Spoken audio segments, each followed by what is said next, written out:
So, the Maimer Ani Ladodi V'Dodi Li in Lakutei Torah, Elul to Rebbe Parshas Re'eh. This is the first in a series of Maimarim from Elul that we're going to be learning over the next several weeks. Ani Ladodi V'Dodi Li Rosh Tevas Elul. The first letter of every one of these words in this pasuk spells the word Elul. And we said that Elul begins the avoda of Ani Ladodi, I am to my beloved, which is an arousal from below. The idea is it's coming from you. Until you get to Rosh Hashanah and Yom Kippurim, which is then the result of your work in Elul, and you draw down godliness, Lamata b'chinas iskalos, that is, you come down to this world in a revealed way. This is the reciprocation of the work of Elul. So basically, since Rosh Hashanah is the basis of your entire year, and all that's going to be in the entire year is dictated and comes down on Rosh Hashanah. Therefore, what happens in Elul, which is the basis of your Rosh Hashanah, essentially is your ability to affect the entire coming year. Because once Rosh Hashanah comes, it comes from above. The second it's like a light that is revealed, and it contains in it your entire year to come. So basically, our ability to affect the future is our work in Elul. Just like a relationship, Ani Ladodi, like the more you reach out to your beloved, the more your relationship is strengthened. So Dodi Li, my beloved comes to me, is in Rosh Hashanah. As it says that his left hand was under my head, and his right hand embraces me, right? Which is like the idea of the shape of the embrace, right? The left hand is under the head. What's the idea? The left hand is under the head. The head here goes on Rosh Hashanah, and it's called the left hand. Why is the left hand connected with the head? Because from Rosh Hashanah until Yom Kippurim, hu b'chinas smolo. This is the idea of the left, which is yira, fear. Why is Rosh Hashanah like connected with fear? The fisha az huzman hisgalus malchusi yizbarech. It's because at that time is when Hashem's kingdom, His kingship, comes into full revelation. Hashem is like the great king, which is also why Yisborech, which is why we call Hashem king. We change all the davenings, right? Hamelech HaKadosh, right? We change words in the Shemona Esrei, and everything that we basically direct ourselves towards God as a king, because His kingship is revealed. When the king is revealed, it's a scary thing, basically, right? Like the power of Hashem's mastery over the world, that everything is under is subjugated to Him, and it basically creates a level of fear. And that's why it says that his left hand, which is fear, is under the head. In other words, in this embrace, fear is, which is our relationship with Hashem, fear is connected with the Rosh Hashanah.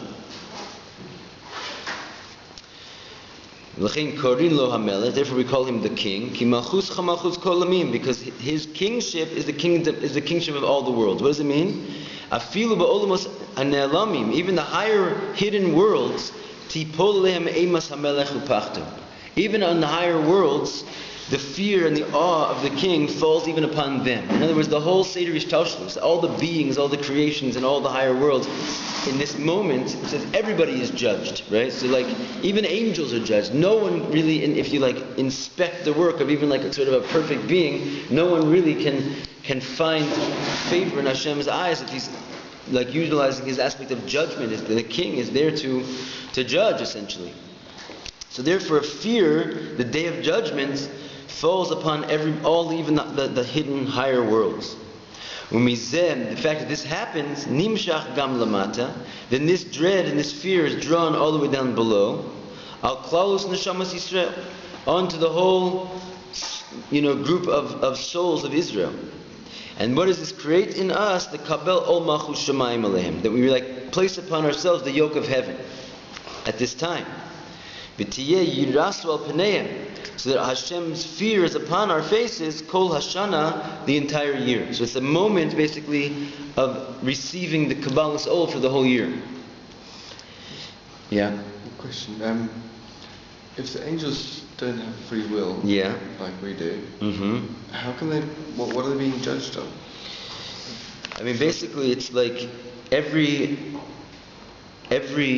creation, right? It has certain limitations. in terms of how much understanding they have or how much feelings they have, right? So since they're created in such a way which is finite and limited, then they're not really, in a certain sense, to be expected to serve beyond that state of limitation, right? Like, however, that's all fine and good, like in a relative state. But in reality, since everyone is in truth serving Hashem, and your state of service is compared to the one you're serving. So, for example, if a person, is doing a great, like, tip-top job flipping burgers in McDonald's, you know what I'm saying? And he has his suit is all clean, and he's like ready to go with his little red hat. And all of a sudden he takes that kind of service to mamish, like, the some kind of the Four Seasons over there, and he comes in with his red hat flipping burgers, like, you know what I'm saying? It's not considered proper service. And in reality, everyone is truly standing before Hashem. So even though they're sort of like in the way Hashem made them, they could be a perfect tzaddik. Even Moshe Rabbeinu has this problem, right? Because every being is a limited being, and Moshe Rabbeinu is much, much greater than any of the angels that exist. And even by him it says that when he saw Hashem's midah of emes, it says v'yishtachu panav, he just like fell on his face and like couldn't stand a candle against the midah of emes of Hashem, because depending, if you really compare your service to the one that's being served, he requires an infinite service, then any finite being is found lacking in that service, even though they don't have free will and they're doing a perfect job at the level that Hashem created them. So basically, when this midah of Hashem is revealed, nobody really can be properly judged, can pass the judgment, because they're revealed on like a level of real truth. Okay, at the end of the day, Hashem judged them at their level. So in other words, the world goes on another year, right? But they're afraid because it's for the reasons we just said. Yeah. Why did the angels ask permission from one another to praise Hashem? That's already like a different topic, I would say. We'll get to that in the next segment of our lives. Okay, so he says, that's a complicated question. It's going to go into like a whole class in its own right. Not the time. So he says basically that at this time all of the Jewish people also experience this level of fear, and they receive upon themselves at that time of the year what's called Kabbalah's Ol Malchus Shamayim. Even all the shuls, even like people who are not really religious and don't have any interest in being religious, the parking lots are filled up on Rosh Hashanah, unfortunately. Right? In other words, everybody like rushes to have some people who could care less basically a whole year about their connection with Yiddishkeit. You see that somehow on Rosh Hashanah they're all like in their Shabbos best, and they're like, sort of, they're very intense. Like it's a tense time. Everyone sort of somehow their souls feel a very deep, intense relationship with their Creator at that time, because it's happening. Like even if they don't see it themselves, their souls are experiencing what's happening throughout the entire cosmos, and there's a real a receiving of fear that comes upon them, and it's what moves them forward for the next year to grow in their Yiddishkeit. They place upon themselves receiving the yoke of heaven. It happens somewhat naturally, based on the fact that we have souls and we're sensitive to these things. Obviously there's preparations and you can do more or less of a job with this. But anyway, so that Hashem's fear will be upon us the whole year long. In other words, we receive from that day fear of Hashem for the entire year. It's like it's the time to put the fear in your basket for the whole year. To have basically reverence for God. Because to fear and love God, it's an interesting thing. It's not made and planted in the heart of man from his own self. It's not a person himself, basically, that derives the ability to love and fear Hashem. On the contrary, the person himself is created with many, many levels of concealments and sort of curtains which block him from being able to perceive the godly light. So the idea that what we're talking about right now is that there's an arousal from below, right? Which enables us on Rosh Hashanah to receive an arousal from above, right? The truth of the matter is that it's an interesting little play here. Even the arousal from below, right, is not truly from below. There's always an arousal from above first, which enables us and sort of like wakes us up in order to even be able to have an arousal from below. That's why it says when Hashem first created the world, He created with chesed chinam. There was no person yet to serve God. Hashem made a world, and He gave of Himself first before He asked any creature to give back, right? And that's how it is basically, that when Rosh Hashanah comes, we receive something from God, which is an arousal from above. And ultimately, it's that He plants in us a certain fear of Him, which sort of stays with us a whole year long. And when it comes like the end of the year, for the next year, the remnant of the previous year's Rosh Hashanah is the ability for us to fear God, which is He put inside of us, which then we can sort of utilize our natural fear that He placed inside of us, and on Elul we can have an arousal from below. But again, even the initial arousal from below is because there's already fear planted inside of us from the previous Rosh Hashanah, right? And so when we then basically utilize our power from below to draw forth godliness on Rosh Hashanah, it's really, we're receiving from above love and fear of God. It sounds strange because, in other words, who's loving and who's fearing God? It's you. But it's really not. It's your godly soul, which is a chelek elokam mimal mamish, which is a piece of God. And really, it's the one loving, right? It's not that you are doing an action, I'm going to love God right now. On the contrary, you're taking yourself away from the picture, removing your core self and enabling the love of God, which is natural to your godly soul, to be present. So it's not you that's doing it, it's you that's sort of getting out of the way of it being there. Your own power. How does that relate to free will, where it says that the only thing that we truly have free will of is the fear of heaven?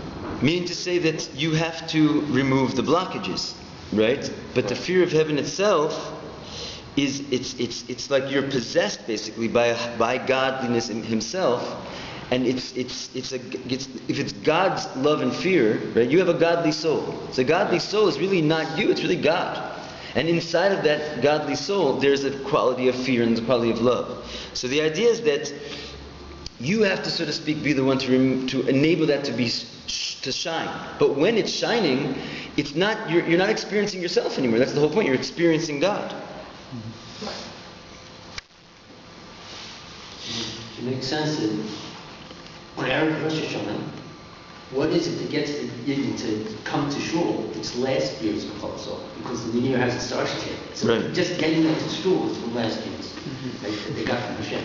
Well, the work of Elul, to a certain degree, comes from you, right? But the reason I brought in last year's Rosh Hashanah is because where did you get this ability even to arouse yourself with godliness? It's even that came originally from an arousal from above. So there's an arousal from above, which He starts the process, which then enables it to be an arousal from below. Then once you create an arousal from below, you do draw down, so to speak, from your own work, reciprocate an arousal from above again. So you did it. But the point is, l'chatchila, you never did anything because He gave you that ability in the first place. You do something, you work with it. But the thing you're working with is already something that He gave you. So the person that loves God or fears God, it's not that he does it on his own, ki'im mikoach ha'ara hanimshach alav milamayla, but rather he does it with it's what it is that when he's loving God, it's a power of a shine which is drawn down to him from above, right? Be'ez uzman hisgaluso, at the time when it's revealed, which is Rosh Hashanah, bechinas Yudah. Now that's what it says. The small tachas Roshi, it says that his left hand is under my head, which means that the Rosh Hashanah is connected with the Rosh, which is the fear. That's the time when in Klalus your soul receives from God its ability to fear Him, right? And then you have other levels. In other words, there's the whole Chodesh Tishrei, right? It's the 7th month. The word Shvi also comes from the word to be satiated, soveya, right? And the idea is that 7th month is saturated and satiated with all different types of godly powers that we need for a whole year long. So basically you have also on Sukkot, which is in Tishrei, it's the idea of the love and the simcha, right? It says like the Chassidim, compared to the Chodesh of Tishrei, they would go to the Rebbe on the Chodesh Tishrei and they would come home with suitcases filled with the fear of Hashem and the love of Hashem. It's like you collect from the Chodesh Tishrei all of your ability to serve God for the entire rest of the year, which is why it's like the beginning of everything. So basically, it happens to be right now we're discussing Rosh Hashanah, so he's emphasizing the idea of the left hand under the head.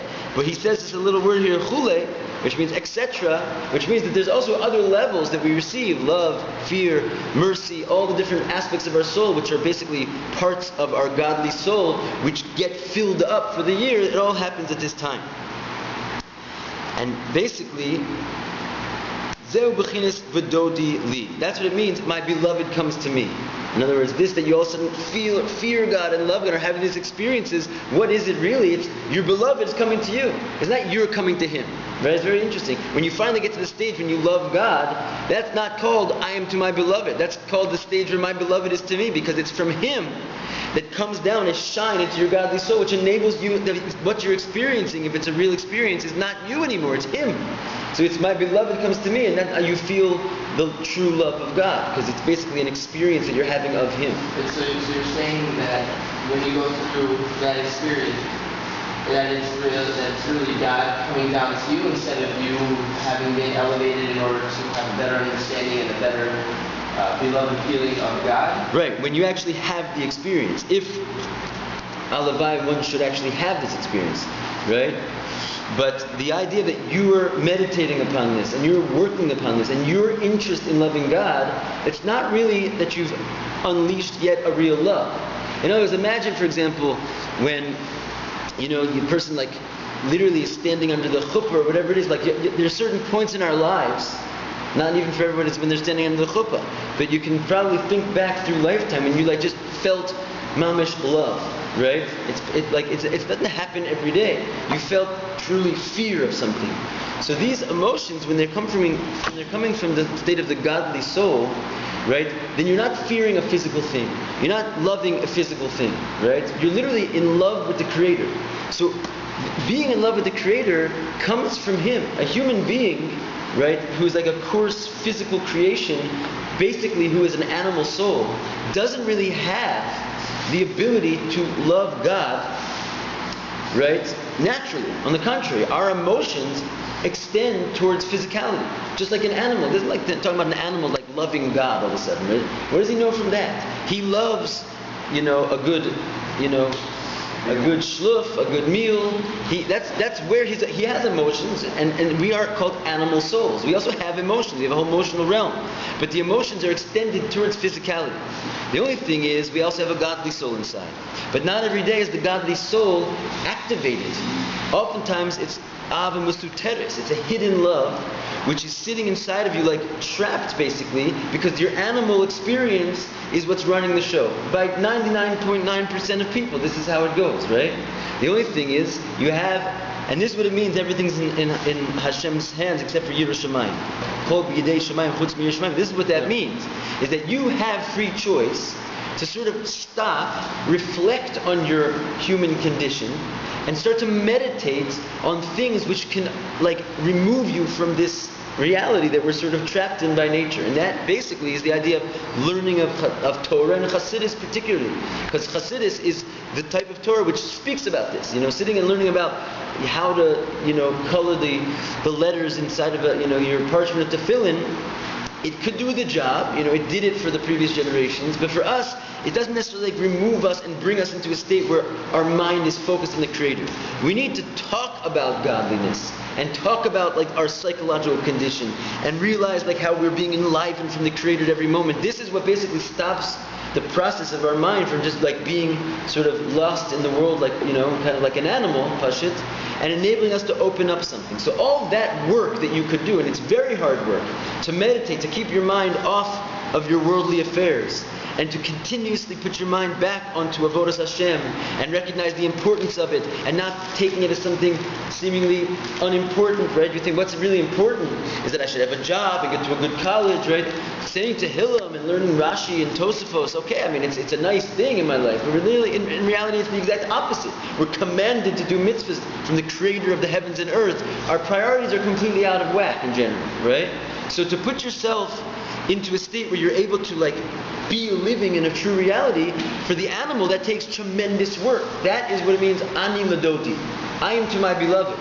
But when you actually, through that, get to the prize, when your godly soul actually comes out and feels love of God, that's already because you've unleashed your godly soul.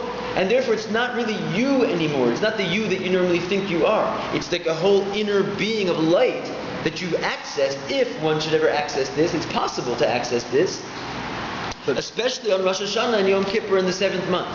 Because that's when the tremendous input from God comes down to you. Of course, it's all dependent on your work of Ani Ladodi, which is Elul. Right? In other words, that was a very, very precious time we're about to enter into. We've already entered into it because we're already learning the Torah regarding it. When you can actually make a difference in how much sensitivity to godliness and your ability bichlal to ever feel these emotions that we're kind of discussing, getting excited about. Now's the chance to enable that to happen, because it doesn't come from you, it comes from Him. But He only gives it to you if you care about it, and you try, and you throw yourself into it with as much as your animal can. Maybe afterwards we'll go with those, right? And then this is what happens, right? Yeah. So, but even you said okay, it's not really yours, the godly soul. It's like Hashem, but still, it drags the animal soul with it, it uses it like a chariot. No, it's it uses that. Otherwise, it doesn't you at all. There's no it refines the. It's supposed to refine the nefesh b'emet. No, too. Look, you're talking about if you get to a certain state when this happens, that is, which really even by a Beinoni, you have to understand. This could happen, it talks about in Tanya, in the pinnacle of his tefillas, you know what I'm saying? When you actually can experience, even a Beinoni, who is a perfect man, for all intent and purpose. He never sins, even the slightest sin, he's a perfect man. He goes around the whole day long not feeling this. And maybe if he's a Beinoni at the time of Kriyas Shema, right, and the moment of his deepest work towards God, he can experience this love. But then after davening, usually in a Beinoni, it will disappear, even a Beinoni, right? So when you're talking about that, it also affects the animal and turns the animal into something holy as well, and makes it complete what we call his hapchus, right? Total transformation of worldliness, because you can change even the nature of your animal. Yes, that is a very lofty goal, and it's theoretically possible, and it's kind of the purpose of all creation in reality. However, don't jump ahead of yourself. The main thing that we have to do with our animal is control it. Hiskafia, right? Train it. In other words, to get to such a state, it's sort of there's different levels of this thing. In other words, we have sort of little moments of that. For example, when you're sitting and learning Torah as opposed to actually doing mitzvahs, then there's more of a notion of his hapchus, of transformation, than just mere subjugation of the self. Why? Because to get yourself to come to Chassidus class, that's just pure subjugation. A person wants to sleep, a person wants to eat cookies. They're not interested in sitting and but once the light of the Torah is shining in your mind, frankly your animal would rather be nowhere else. It's it's a little mini version of total transformation of the animal, because you're actually interested, right? Because it's a type of Torah which actually speaks to even your sort of selfish excitement. Right? But again, it can easily, the second you pick up your head from the book and you decide, you're hungry, you want cookies, even in the middle of a class, a person comes in with a box of cookies. So you could be mamish right on the point, but cookies! And it's all finished, you know what I'm saying? All you want is cookies. And it's very natural, it happens to every single person, right? Even the person teaching the class, the guy comes in with a box of cookies, says, and then, what were we talking about? You just close the book and finish, because it's so easy to lose this train of thought. It's a mamish avoda, it's a work.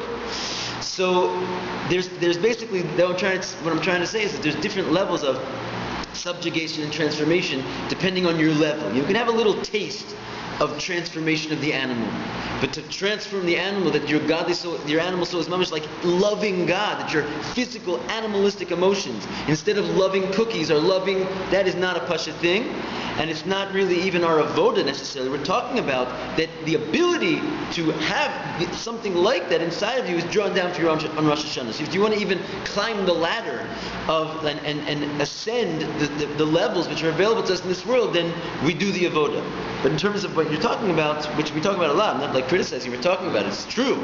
But it's, as far as applying that to ourselves, it's like in We'd have to get miniature something version. from it, though. No? I don't want to get too much into it, but like we'd have to get something from it, because otherwise, like, what's the point in What doing we it? get, how does this relate to us? We get a greater ability to have an arousal from below. What's an arousal from below? The ani ladodi is our getting out of bed in the morning. Is our inspiration to dig and find the Creator, right? That's pretty much an inspiring place for a yid to be. For you to decide, you know what?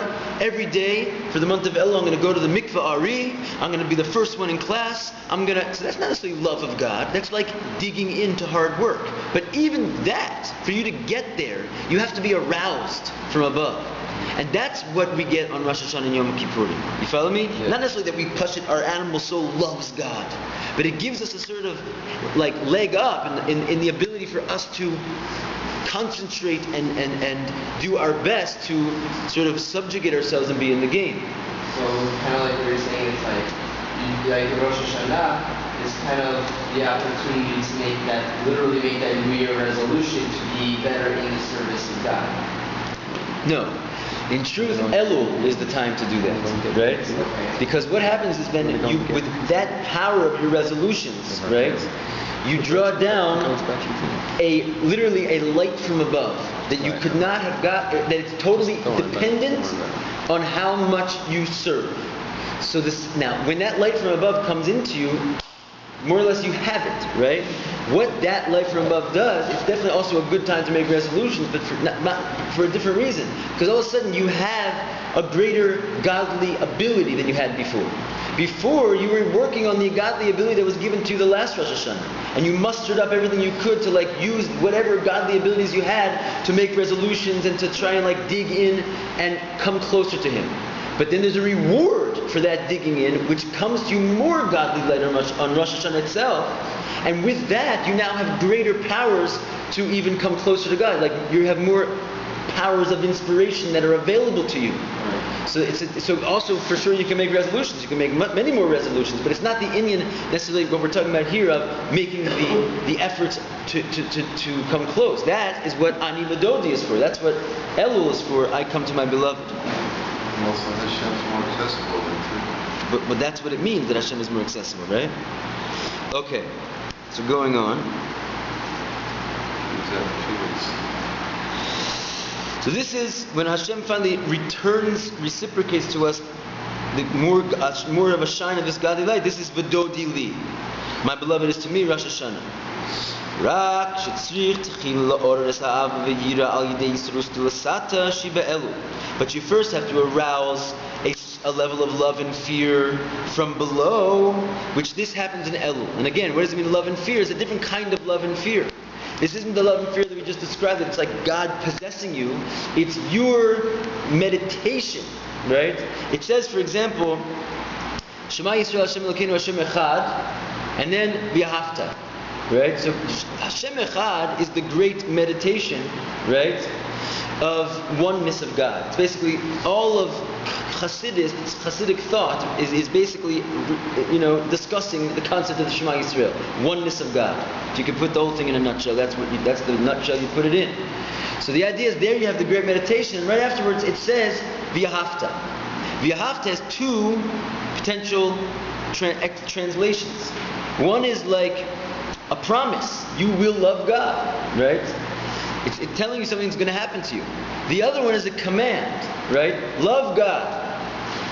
Completely different thing. One is telling you what will happen. One is telling you what you have to do. So let's take the second one first. It's Rishon. But it says that the idea of commanding you to love God. How can you command someone to love God? Right? You can't even command someone to love anything. Love is something that's more or less spontaneous that you feel. How can you command someone to love anything? And how can there be a commandment to, you shall love me? Because that's why it comes right after Shema Yisrael. When you meditate upon oneness of God and all the things that we talk about on a daily basis, then it automatically leads you to loving God. So the first stage, which is you shall love God, which is basically what we're talking about right this second, is that you have to arouse an arousal from below to love God. When we just got through saying real love of God is something that happens to you from above. What do you mean, command me, like I have to arouse from below a love of God? You just told me a second ago, it comes to me. So the idea of it was telling you arouse a love of God in you really is like a commandment to think about God, right? And that is like something you can command a person. Meditate, basically. That's what it means you shall arouse yourself in love and fear of God. It means do the work which is required, which then enables for the love to be found inside of you from above. And basically this is the idea of Elul. We're like sort of meditating to within our power to love God. And then, within the love that we derive intellectually, and then hopefully it seeps into emotionally, which is the work of Elul, that sort of like makes a kli for a new state of love of our godly soul to enter in.